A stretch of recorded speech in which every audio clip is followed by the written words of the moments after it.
qui dit à sa femme, écoute, je reçois 3 fois plus que ce que je gagne. Regarde, on a la télé, la couleur, tout ça. Enfin bon, c'est très bien vu comme pièce de théâtre. Très très bien. D'accord. Et c'est la fille de Vas-y. qui joue. Je prends l'appareil dans l'objectif aussi. Ça peut être... Oui, oui, n'importe. Oui, vas-y.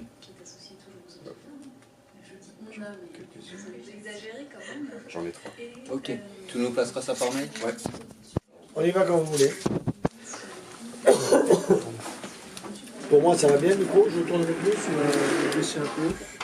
Faut le baisser. Oui, comme ça, c'est très bien. Ça va. Si vous voulez faire des remarques, attention, on est juste avant.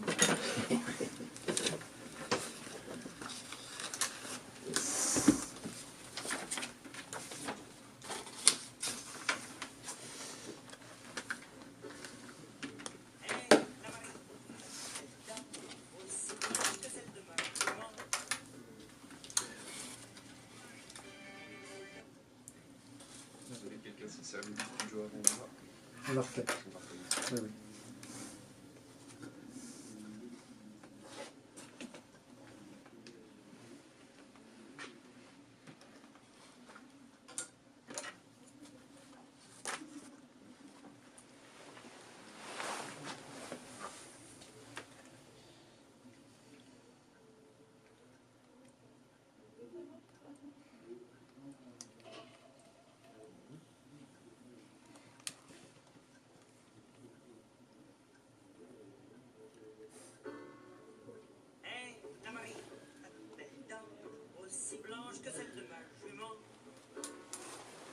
Bonjour, bienvenue dans l'émission Le Pissenlit sur Radio Campus Dijon. Bonjour Thierry. Salut Stéphane. Ça va en forme? Bien mangé ce matin? Je te remercie. Oui, je m'y applique. C'est quoi? On entend de plus en plus parler que l'alimentation, ça permet d'être en bonne santé. Oui, vivre heureux aussi, sûrement. Voilà, et donc vous l'avez compris, le sujet d'aujourd'hui tient sur l'alimentation, pas que, mais en grande partie. Et pour en parler, nous avons l'honneur d'avoir monsieur professeur Henri Joyeux, qui est chirurgien cancérologue à l'ICM, l'Institut de cancer de Montpellier. Bonjour. Bonjour. Bonjour. Alors, un de vos grandes batailles, c'est de dire qu'il faut manger bio et que l'alimentation permet d'avoir une excellente santé. Alors attention, on ne peut pas tout manger bio d'abord. Et la question qui se pose, c'est est-ce que c'est utile? Et je dois dire qu'autour de l'an 2000, donc vous voyez, il y a une quinzaine d'années, je pensais que le bio n'apportait rien de plus par rapport à des produits issus de l'agriculture banale, dite conventionnelle. Et donc j'ai fait un programme de recherche avec des collègues de l'INSERM qui a permis de comparer des produits issus de l'agriculture biologique AB, du raisonné, dit raisonnable, et du conventionnel AC. Donc c'est appelé ABARAC. Et alors que je partais avec l'idée préconçue, on a toujours une petite idée quand on part faire de la recherche, de démontrer que le bio n'apportait rien de plus pour la santé, ben, je me suis rendu compte que je m'étais trompé. Au contraire, le bio apporte 20 à 25% de plus d'éléments positifs pour la santé par rapport au conventionnel. Et d'autre part, vous pouvez avoir du conventionnel qui ne contient pas de produits toxiques, pesticides ou autres, comme on l'a montré par exemple dans des tomates, certaines tomates du Languedoc-Roussillon, mais en même temps, si ces tomates n'apportent pas de produits toxiques, elles apportent quand même 20 à 25% de plus de lycopène, de vitamine C, de minéraux utiles à la santé. Donc la réponse, est-ce que le bio est utile à la santé? La réponse est oui. Et ça a été contrôlé, non pas simplement sur les produits de ma propre région, Languedoc-Roussillon, mais sur le plan international, où il y a énormément de publications qui disent oui, le bio est positif pour la santé. Mais vous ne pouvez pas trouver du bio partout. 1. 2, ça coûte plus cher. Et 3, méfiez-vous du bio qui arrive de pays éloignés du vôtre, hein, c'est-à-dire, bon, on n'a rien contre les Chinois ou contre les Turcs ou contre les Espagnols ou les Italiens, mais les contrôles dans ces pays-là sont peut-être pas tout à fait les mêmes que ceux que nous avons chez nous. Et donc, les critères voilà, de contrôle. Donc moi je pense que le bio, oui, mais il y a aussi une façon de transformer un aliment qui n'est pas bio en bio. Mais, bio en bio. Alors vous ne transformerez pas une pomme non bio en bio. Mais par contre, si vous avez un morceau de viande, un morceau de poulet qui n'est pas bio, vous allez le transformer en bio par la cuisson. C'est-à-dire que les produits toxiques qui sont dans cet aliment-là, vous allez, par une cuisson tout à fait particulière, qui est douce au sens de la douceur de la température et le niveau de température, 95-97 degrés, vous allez faire disparaître, en faisant transpirer l'aliment qui contient des produits négatifs pour votre santé, vous allez voir les produits négatifs qui vont tomber au fond de votre cuve vapeur, et vous allez consommer un aliment, si vous voulez, qui a été rendu bio, en quelque sorte, par la cuisson. Et ça, c'est intéressant à savoir, parce que de la même façon que la cuisson peut abîmer un aliment issu de l'agriculture biologique, hein, en lui faisant disparaître des bonnes choses, des vitamines, des minéraux, parce que vous faites trop cuire, eh bien, un aliment qui contient du phytosanitaire, c'est-à-dire des pesticides, des insecticides, métaux lourds et compagnie, poissons par exemple, vous allez pouvoir le rendre bio par la cuisson. Et ça, c'est important de le faire savoir, de façon à ne pas être un taliban, comme je dis, un taliban du bio, c'est-à-dire en dehors du bio, point de salut. Si je mange une pomme qui a subi 17 traitements, je vais mourir. Non, tout ça, c'est complètement excessif. Non mais, alors justement une petite nuance, il y a le fait d'éliminer les cochonneries d'un côté, mais il y a le fait qu'il y ait effectivement ou pas des nutriments en plus dans le bio du fait du mode culturel. Absolument, voilà, absolument. Deux choses différentes. Deux choses différentes, mais il faut savoir les deux. Hein, c'est-à-dire que si dans un œuf venant d'une poule bio qui reçoit une alimentation bio, je parle de la poule, elle va vous donner un œuf qui est bio, incontestablement, vous ne trouverez pas dedans, dans cet œuf, des produits qui sont des produits toxiques que nous avons cherchés. Bon. Mais si il y a tricherie, c'est-à-dire quelqu'un vous prend un œuf d'une poule qui n'est pas bio et qui vous met que l'œuf il est bio, il triche là. Et à ce moment-là, vous n'êtes pas censé le savoir. Et ça risque d'être des cocottes ou des poules qui sont en batterie, où on vous dit que c'est du bio alors que ça n'est pas, etc. Donc il faut être assez prudent, il faut être observateur, il ne faut pas se laisser avoir. D'accord. Cette étude, moi je trouve ça très intéressant, vous avez mentionné à Baraka. Oui. On n'en a pas entendu beaucoup parler. Les médias ne l'ont pas repris, tout simplement parce que, si vous voulez, j'ai été assez vite attaqué par des gens qui ne sont pas dans le bio en disant « Ah, mais le bio, ça vaut que dalle !» Et puis votre étude, elle est insuffisante. Toute étude est insuffisante. Hein, parce que nous avons eu 1 million de francs pour faire ça, mais si vous voulez tester des milliers de produits issus du bio qui soient de différentes régions de France, ce n'est pas 1 million de francs qu'il vous faut. Je parlais du franc à l'époque, c'est 10 fois plus. Bon, après, il faut que ce soit... Enfin, je ne l'ai pas lu, l'étude. Oui. Elle portait, j'imagine, sur quelques produits spécifiques. Exactement, c'était des produits de l'alimentation que nous avons tous, que ce soit du fromage, des pommes, des pêches, on avait pris du vin, on avait pris de l'huile d'olive, donc des éléments qui sont dans notre alimentation courante, qui étaient 20 aliments venant de ces 3 types d'agriculture. Bon, mais ce qui est intéressant, c'est que nous avons ouvert une voie à ce moment-là, et on s'est rendu compte qu'après nous, il y a eu des tas de publications internationales qui ont confirmé ce que nous avons fait. Pas sur les mêmes produits, mais sur des produits issus d'agriculture biologique. Ceci en Scandinavie, en Autriche, en Allemagne. Et c'est pour ça que j'avais prôné à l'époque, au moment du ce qu'on avait appelé le Grenelle de l'environnement, que 2 régions françaises passent vite au bio intégral, en l'espace de 5 à 10 ans. C'était l'Alsace, et la région PACA. Vous voyez pourquoi? Parce que l'Alsace, c'était une région qui est déjà branchée sur le bio, avec un type à l'époque qui était génial, que j'ai bien connu, qui s'appelait Adrien Zeller, malheureusement il est mort, mais qui était président de région, qui était un ingénieur agro qui avait compris tout ça. Et il avait compris que si on mettait l'Alsace au bio, c'était une belle exportation de produits de qualité vers l'Autriche, la Scandinavie, l'Allemagne. Donc ça veut dire que c'était économiquement intéressant, à la fois pour la santé des Alsaciens, et aussi pour l'économie alsacienne. Et pourquoi la région PACA? Parce que la région PACA, elle va de la mer à la montagne. Et vous avez tout. Vous avez les produits de la mer, et vous avez les produits de la montagne, les fromages, etc., les viandes, etc. Bon, mais vous savez, le politique, il va vous dire oui, vous avez raison, mais il est soumis à des tas de contraintes que je comprends. Ça ne veut pas dire que je les accepte, mais ça veut dire que c'est le grand public que nous sommes. Et à la radio, aujourd'hui, les étudiants qui nous écoutent, les jeunes qui nous écoutent, etc., c'est nous, et moi je ne suis plus étudiant, mais je suis proche d'eux par la pensée, c'est nous tous ensemble qui pouvons bouger les politiques. Pourquoi? Parce que les politiques, ils veulent se faire réélire, ils veulent chercher des gens qui les écoutent, quoi. Une autre petite nuance, donc le bio d'un côté est raisonné pour art et conventionnel pour AC à Baraque. Donc dans raisonné conventionnel, il y avait aussi probablement des choses qui contenaient des OGM et d'autres qui n'en contenaient pas. Tout à fait. Donc, alors, une directement votre point de vue sur les OGM. Et puis, Et les Alors, titres de Serralini, j'imagine. Oui, je connais bien mon ami Jarel Serralini, avec lequel je suis en total accord et pas désaccord. Hein. Nous nous connaissons bien, nous avons été en conférence plusieurs fois. Il a été extrêmement attaqué. Pourquoi? Parce qu'il touche à des lobbies puissants. Et que ces lobbies puissants, heureusement, nous avons des journalistes comme votre propre radio qui ont compris qu'il était important d'informer totalement les gens. Je veux dire, si Jean-Éric Serralini, on n'est pas d'accord avec lui, ok, mais à ce moment-là, il faut donner des arguments qui vont contre lui. La seule façon de le descendre, c'est de dire « Ah ben oui, mais il n'a pas fait suffisamment de rats, il n'a pas fait suffisamment de ceci. » À ce moment-là, on peut les refaire. Donner le pognon, demander à Monsanto et à Syngenta et aux autres de refaire des expériences. Ils ont fait des expériences, Monsanto et les autres, mais sur un temps très court. C'est-à-dire sur un temps où ils n'ont pas le temps de se rendre compte que l'animal est malade. Vous comprenez? Et puis statistiquement, il y avait l'histoire des cohortes de même nombre, alors que Bien sûr. utilisait le même nombre. Tout à fait, tout à fait. Donc on peut toujours descendre une publication scientifique, mais il faut être aussi scientifique que la publication scientifique. Il faut aller dans les deux sens, c'est ça le véritable équilibre.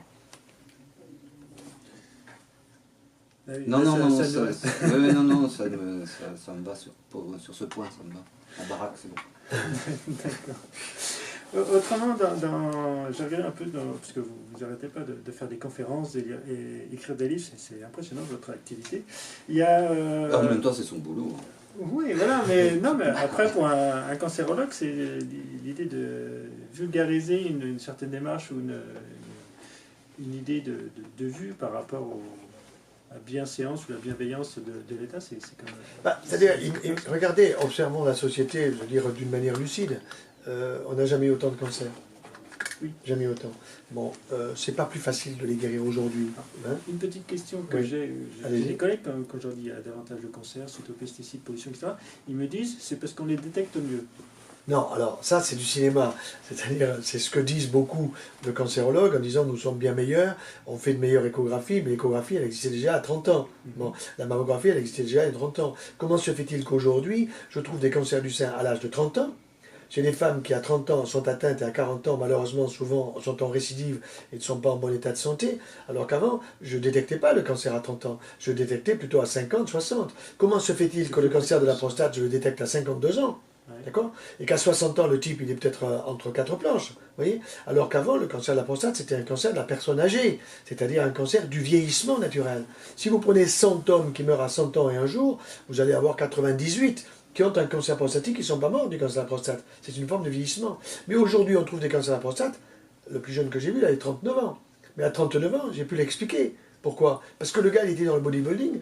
Bodybuilding, ça veut dire qu'il se gavait d'hormones, il se gavait de produits pour stimuler sa musculature et stimuler ses testicules. Or, notre prostate d'homme, elle est fortement dépendante de la testostérone, c'est-à-dire des hormones que vous allez prendre en plus, de la même façon que le sein de la femme est extrêmement dépendant des estrogènes, de la progestérone. Pas de ces estrogènes et progestérone. Ces estrogènes et progestérone, ça c'est à la puberté, quand elle construit ses glandes mammaires à l'âge de 12 ou 13 ans. Mais par contre, quand elle est une femme accomplie au niveau de la construction de son corps, quand vous lui balancez 20 à 50 fois plus d'hormones par la contraception que ce que ses ovaires sont capables de fabriquer, ça veut dire que ses seins, ces glandes mammaires sont soumis à des doses d'hormones qui sont colossales. Mais ça, il ne faut surtout pas leur dire. Surtout pas leur dire. Les labos ne vont pas leur dire, vous comprenez? Parce qu'il y a un business monumental. Sachez que Bayer, je le dis publiquement, c'est le plus grand laboratoire au monde. Petite parenthèse, Bayer, il a quand même beaucoup servi les nazis à l'époque pour leur fournir des produits qui étaient de la saloperie pour tuer les gens. On ne va pas y revenir. Je ferme la parenthèse. Cependant, si vous regardez le budget de Bayer en 2011, ça y est, vous ne le trouverez plus sur Internet, ça a été caché. Mais à l'époque, c'était ça. Budget recherche-développement, 2,3 milliards de dollars. Magnifique. Vous dites, ils font de la recherche, c'est bien, vive les chercheurs. Mais quand vous regardez publicité, 9,5 milliards. C'est-à-dire quoi? 5, pratiquement presque 4 à 5 fois plus. Publicité. Alors vous arrivez à comprendre pourquoi vous avez des pages entières dans Santé Magazine, pourquoi vous avez des pages entières dans les journaux féminins, People et tout ce que vous voudrez. Comment ça se passe les congrès de médecine? Qui c'est qui paye les congrès? Qui c'est qui paye les déplacements? Qui c'est qui paye le verre de vin et la bonne bouteille? Qui c'est qui paye tout ça? Bah, c'est assez peu les médecins. Ils n'ont plus de pognon pour ça. Bon, donc c'est le labo qui paye, qui vous invite, il vous paye l'avion, il vous paye le retour. C'est pas du pognon que vous mettez dans votre poche, mais vous êtes là invité dans un congrès où, consciemment ou inconsciemment, vous êtes là pour valider.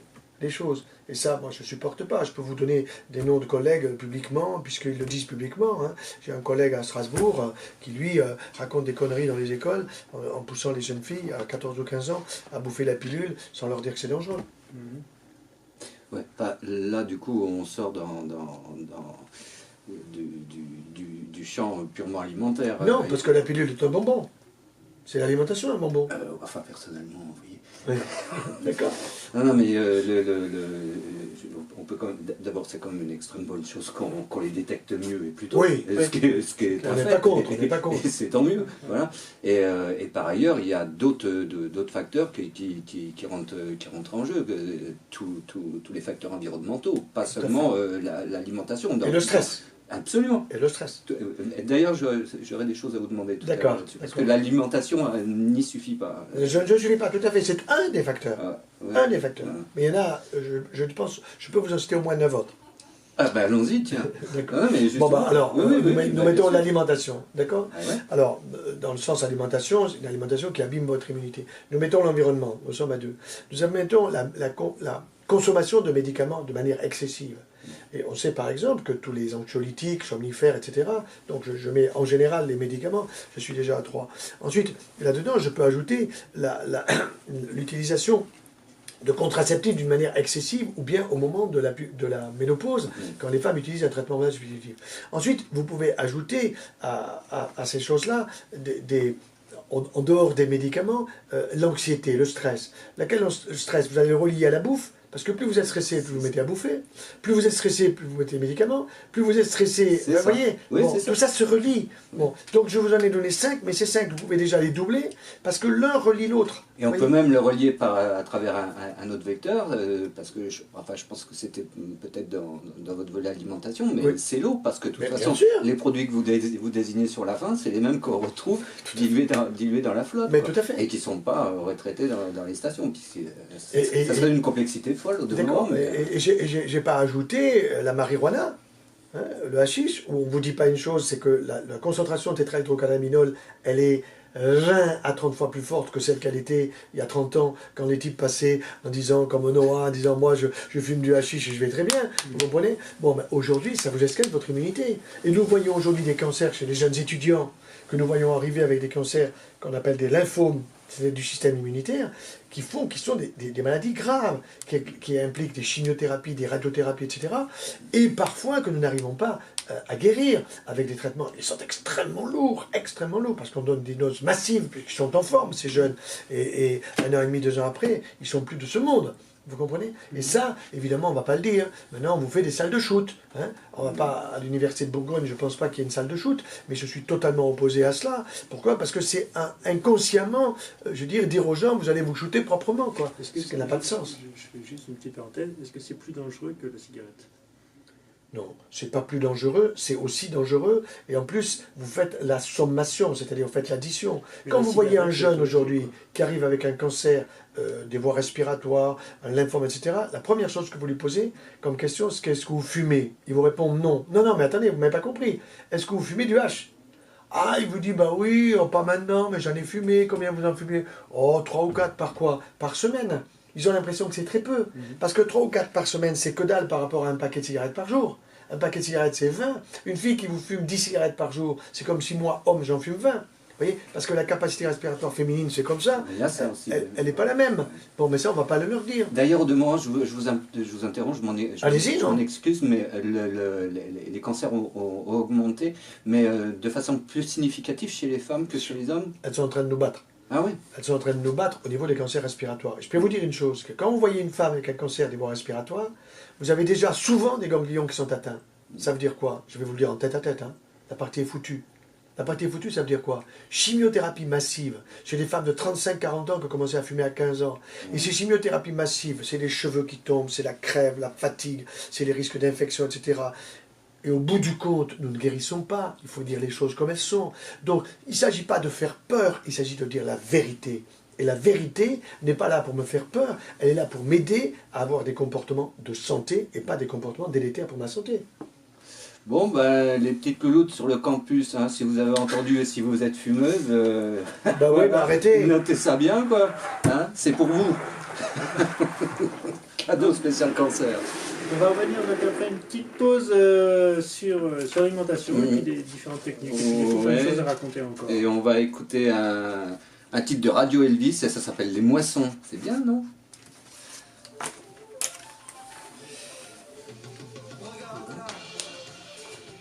Moi, je vous amènerai à un moment ou à un autre à vous faire parler des études qui ont été faites justement sur la longévité de certaines populations. Et justement, vous amener Okinawa, etc. Oui, tout ça, et vous amener à l'idée que, effectivement, en fait, c'est pas seulement un rapport à l'alimentation, ce qui serait complètement con en fait, mais c'est plutôt un rapport à la vie, un rapport à l'autre, un rapport au rythme de vie. Absolument. Et que tout ça effectivement est en interconnexion. Absolument. Parce que ce dont on se rend compte dans ces populations, c'est qu'en fait elles vivent paisibles, elles vivent leur partage, elles vivent voilà. Absolument. Et ça fait certainement l'ensemble du métabolisme. Il y a autre chose en lisant votre parcours, etc., qui m'a frappé, qui me parcourt tout ce que vous avez fait. C'est qu'en fait, en ce moment, vous avez dû voir passer ça, c'est obligé, quoi. Il y a des études qui s'intéressent au cerveau empirique. Donc, on appelle ça le deuxième cerveau. Voilà, qui semble quand même être assez actif dans la gestion de tout ce truc. L'autisme, schizophrénie, etc. Ouais. Et il y a un autre truc qui me frappe et que j'aimerais bien que vous souligniez si vous à la première occasion, c'est qu'en fait on a une population là-dedans propre à chacun d'entre nous au même titre qu'on a des empreintes digitales en quelque sorte. Oui. Ce qui est pour moi très signifiant. Tout à fait. Voilà. Le microbiote, quoi. Voilà, donc si vous voulez bien. Bien sûr. Sans préjudice pour les interventions à Stéphane. Non. Alors, lui hier était à la conf, moi délibérément j'y étais. D'accord. Comme ça. Très bien.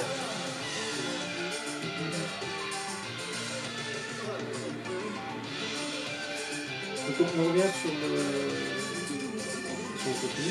Et juste un petit mot sur le côté lait. Lait. Parce qu'on a toutes nos recommandations, voire du plan national de nutrition santé. Voilà. 3 à 4 par jour, s'il vous plaît. Voilà.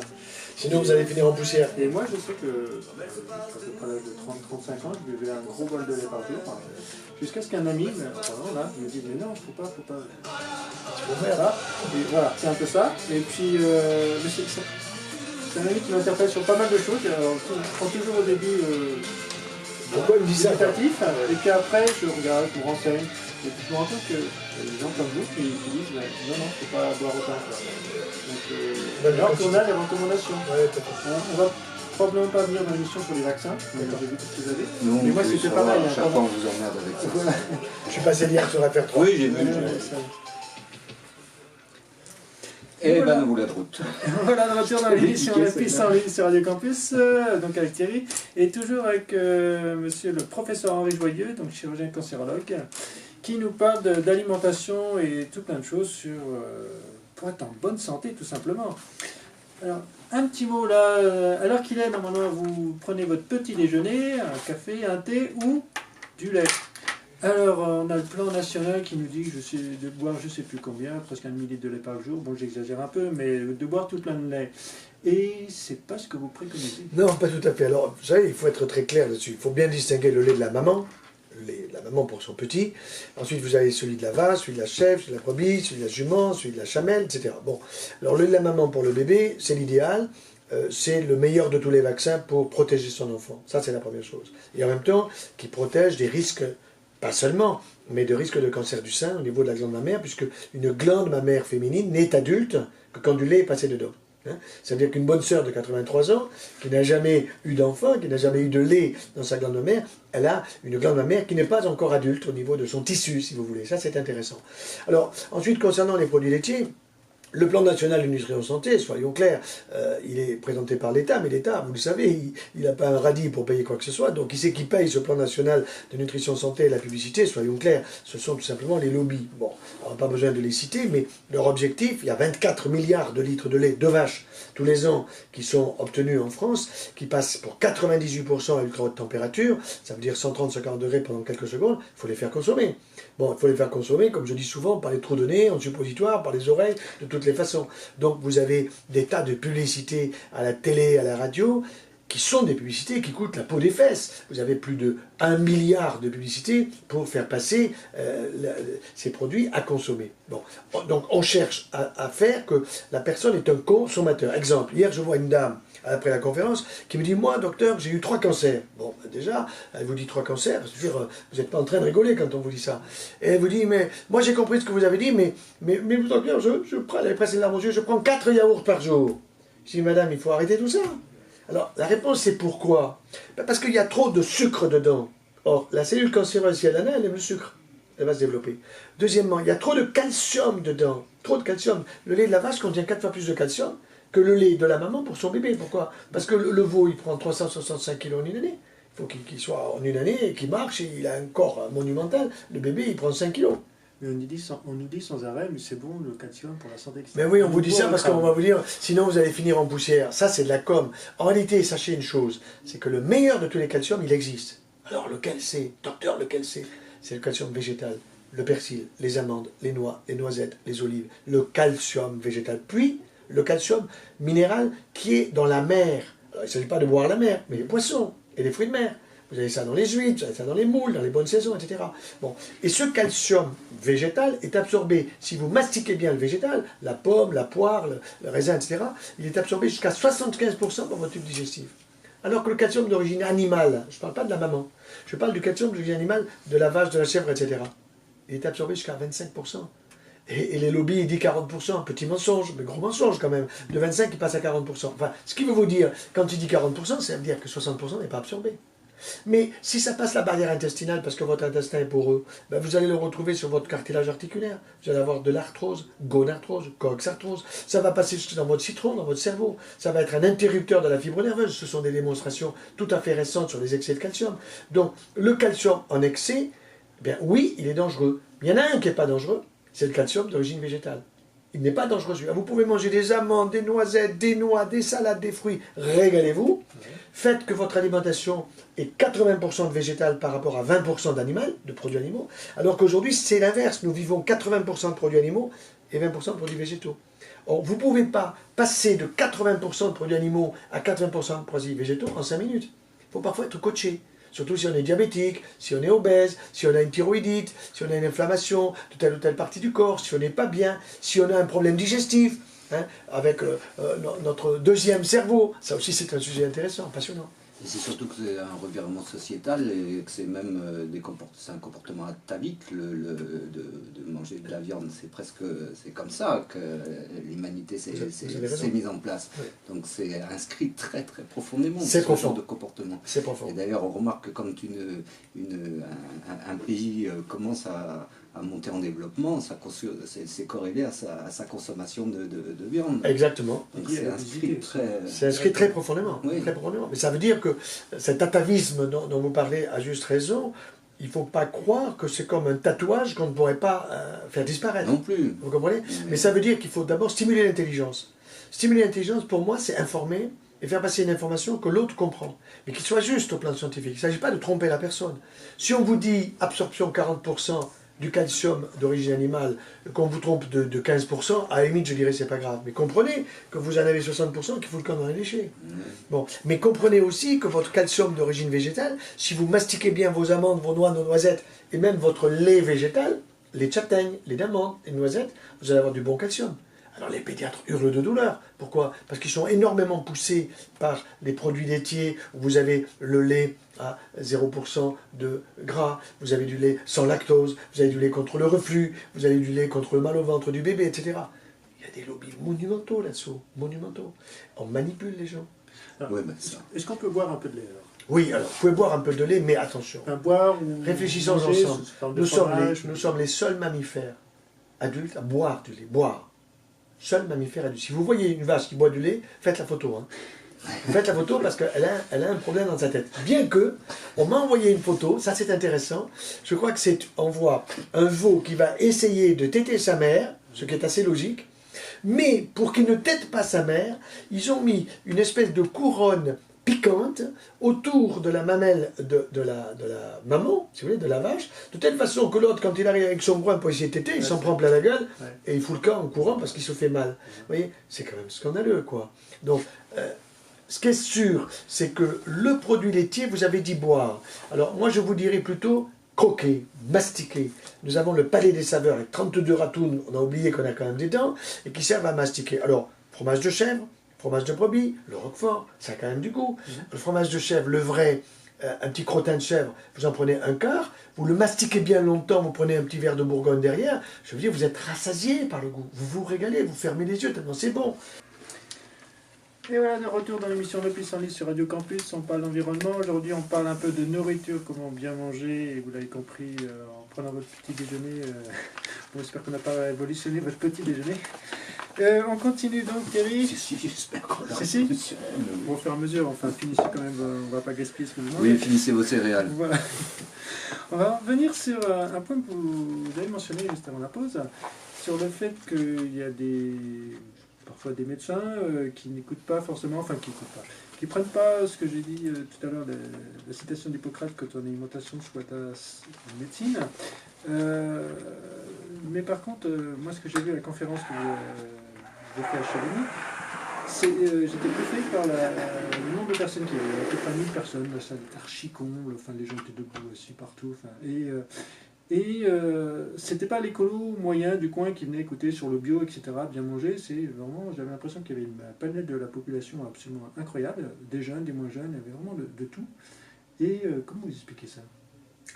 Il y avait aussi le maire Chevigny qui était au premier rang, et oui, croyez-moi, je regardais de temps en temps, il écoutait plein pot, puis j'ai vu sa femme après. Il digère mal. Alors, ce qui est certain, c'est que les gens ne viennent pas simplement pour ma pomme, ils viennent parce qu'ils ont pigé la relation qu'il y a entre alimentation et santé.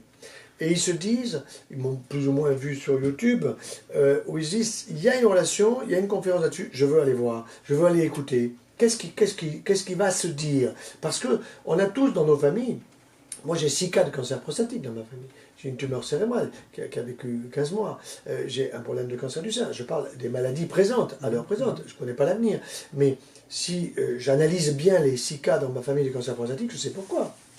Je sais pourquoi. Ils n'ont pas écouté, ils n'ont pas entendu. Maintenant, ils commencent à écouter parce qu'ils n'ont pas envie d'avoir une récidive. Et dans la mesure où l'alimentation peut être un des facteurs en cause, c'est certain que quand vous leur dites, eh ben, il te faut virer ceci, il te faut augmenter cela, etc., il te faut te régaler, j'aime pas donner le mot régime, hein, à ce moment-là, ils vous écoutent. Parce qu'ils n'ont pas envie de se taper une récidive et des traitements qui sont lourds. Bon, donc, dans toutes les familles, vous avez des problèmes de santé. Que ce soit des maladies auto-immunes, que ce soit des thyroïdites, que ce soit des polyarthralgies, que ce soit des cancers, que ce soit... Vous en avez partout. Donc les gens font la relation.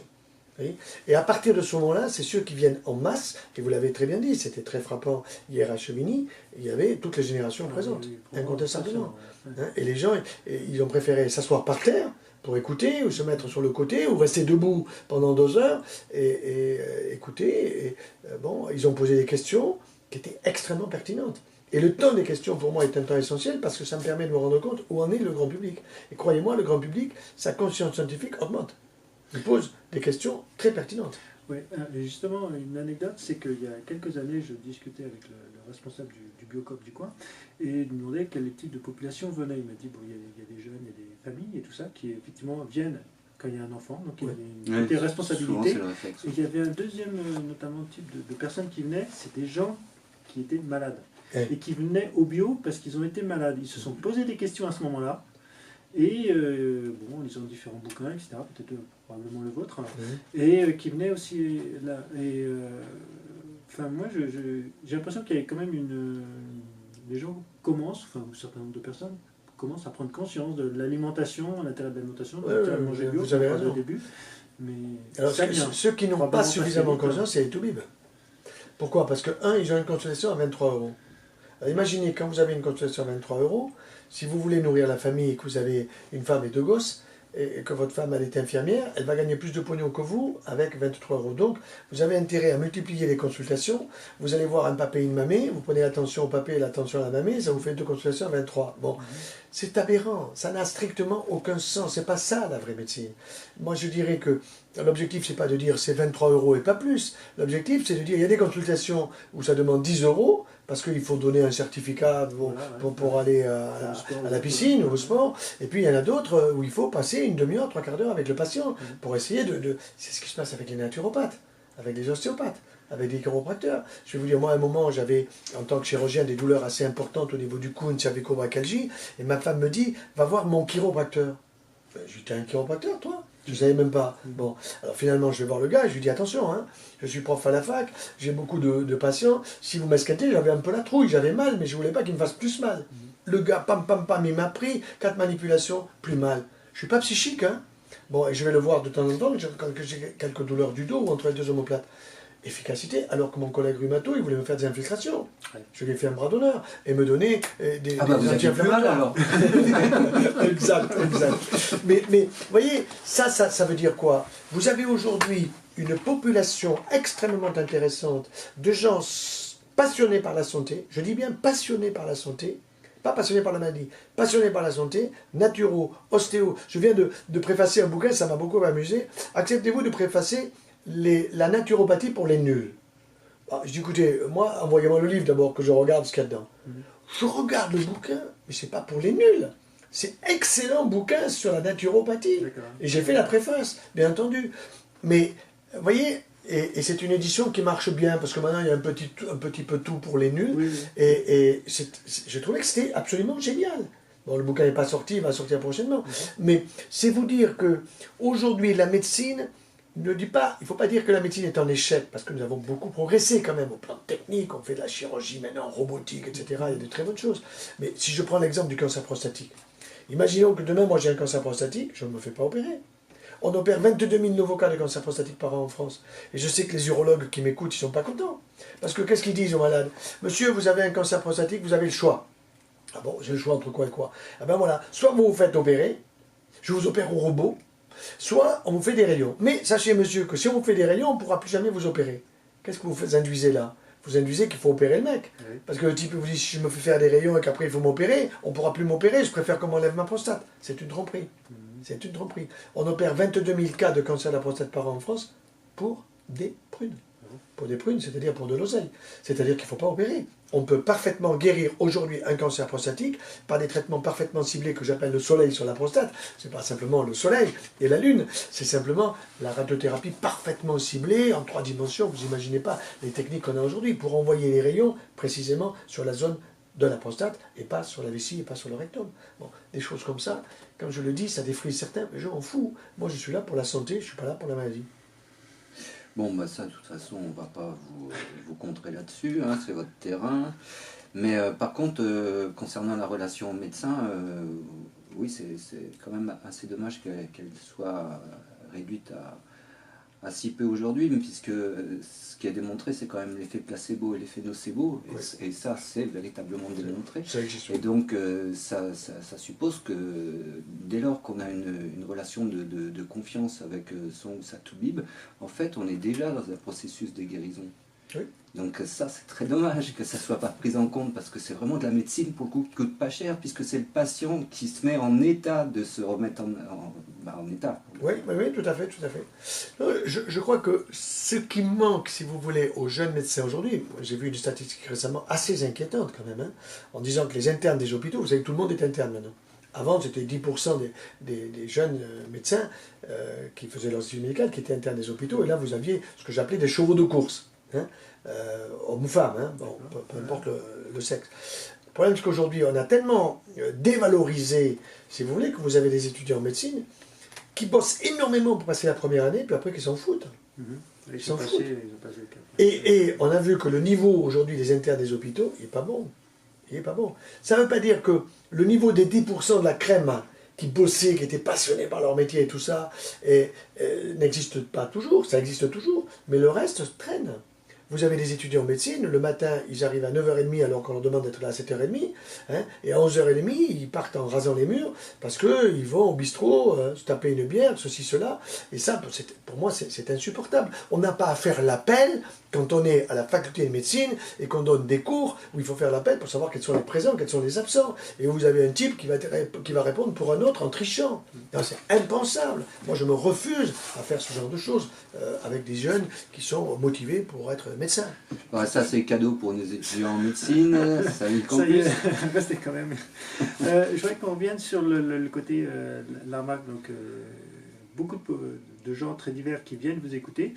Une question là justement sur les étudiants, enfin les études de médecine, il y a des cours sur l'alimentation. Enfin, tout ce que vous prenez en fait dans vos livres. De toute façon, il y a une fille nutritionniste ou quelque chose. Oui, Mais alors je vais vous dire, on leur donne, et c'est pas terrible, c'est un peu mieux qu'avant, mais c'est le régime de l'hypertendu, le régime de l'hypertendu, le régime de l'obèse, le régime diabétique, le régime du goutteux, le régime du mec stressé. Ça c'est des régimes pour des gens qui sont déjà malades. Est-ce qu'il y a un Tout à régime typiquement de santé, pour rester mais non, en santé, mais non. Enfin, Alors, classique, par contre, en première année, on les gave de chimie. On les gave de formules chimiques sur le zinc, le fer, le machin, comment on le repère, quelle couleur, que c'est que ça. Intérêt walou, intérêt très faible. On devrait leur donner dès la première année pourquoi, quels sont les bons sucres, quelles sont les bonnes graisses, quels sont les bons acides aminés, quelles sont les bonnes protéines, qu'est-ce qu'un acide aminé, qu'est-ce qu'un glucide, etc. Mais on leur donne des cours qui sont donnés par des profs de biochimie, lesquels n'ont jamais palpé un ventre. Un prof de biochimie, de médecine, est un type qui est dans un laboratoire, appuyé sur un bouton pour vous donner des glycémies ou pour vous donner des résultats biologiques. Il n'a jamais palpé un ventre, il n'a jamais interrogé un malade. Après, c'est pour avoir une culture de la molécule jusqu'à l'organisme. Jusqu'à l'organisme, tout à fait. En parlant de formation, vous êtes spécialiste de l'intestin, quand même, et alors, rapidement, parce que je crois qu'il nous reste assez peu de temps, est-ce que vous pourriez nous dire rapidement ce que vous pensez des travaux qui ont été repris sur le cerveau entérique? Oui, alors le cerveau entérique, vous savez qu'il y a un livre qui a un très grand succès d'origine allemande, c'était Le charme discret de l'intestin. C'est ça. Bon, c'est un bouquin magnifique qui explique ce qu'on appelle le microbiote. Le microbiote, c'est que dans notre organisme, nous avons des milliards de germes. Si je les mets tous ensemble, ça fera entre 2 et 3 ou 4 kilos. On se demande même si c'est pas eux qui mènent la boutique. Oui, voilà. Mais il est sûr qu'il faut les nourrir, mais pas d'une manière excessive. Vous avez des colonies de colibacilles, d'entérocoques, de staphylocoques, et quand vous avez une colonie qui est plus forte que les autres, elle a bouffé les autres, mais à ce moment-là, vous avez un risque de passage dans le sang qui peut vous donner un petit état bactériémique, qui peut vous abîmer votre immunité, vos défenses immunitaires. Donc, il est certain qu'on sait aujourd'hui que ce qu'on met dans notre intestin, dans notre ventre, notre microbiote, c'est 80% de notre immunité. C'est-à-dire 80% de nos défenses immunitaires. Or, nos défenses immunitaires, c'est celles qui nous protègent des maladies. Donc, si j'ai une mauvaise bouffe à l'entrée de mon palais des saveurs, eh bien, ça va se répercuter sur le reste de l'organisme, avec tout simplement une sortie qui ne sera pas terrible, malodorante, pullulation, putréfaction, malabsorption, intestin poreux, enfin, des tas de pathologies digestives, maladies de Crohn, rectotolite ulcéro-hémorragique, on n'en finirait plus d'en parler. Sachant qu'on a tous un microbiote personnel, absolument, au même titre qu'une empreinte digitale. Absolument, mais on ne le connaît pas, on commence à le connaître, mais on n'est pas capable de vous dire, vous madame, vous monsieur, voilà quel est votre microbiote, ça viendra. Bon, c'est l'avenir. On peut encore en discuter. Ouais, c'est passé encore super vite. Voilà, on doit se quitter, mais justement, bon voilà, après avoir bien petit déjeuner, maintenant c'est direction, vous prenez le bouquin, vous regardez comment vous mangez, j'espère que ça vous a fait réfléchir. Et comme d'habitude, le pissenlit n'a pas idée de répondre à toutes les questions, mais de faire ouvrir les yeux, donc c'est une modeste contribution. Encore merci, monsieur. Avec grand plaisir. Grand merci. Pour cette intervention. Merci à bientôt beaucoup. tout le monde. À bientôt, le pissenlit vous salue.